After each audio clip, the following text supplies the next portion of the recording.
Antara sinter stone dengan quartz stone, yang mana lagi susah untuk hampa? Mai sini saya beritahu.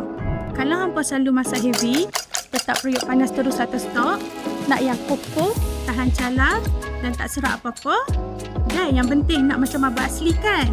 Sinter stone ni lah yang paling susah untuk hampa. Kalau hampa jarang masak heavy, nak yang senang lap, senang cuci, nak colour yang cun-cun, quartz stone lah yang paling susah untuk hampa. So, sinter stone ni tahan panas, tahan calar, outdoor pun boleh. Quartz stone, warna banyak, nampak kemas, indoor friendly. Pendek cerita, ikut cara hampa guna dapur. Sinter stone, tahan lasak, nak mudah dan senang jaga, quartz stone. Ataupun kalau susah sangat, mai je lah showroom kami, kita bincang.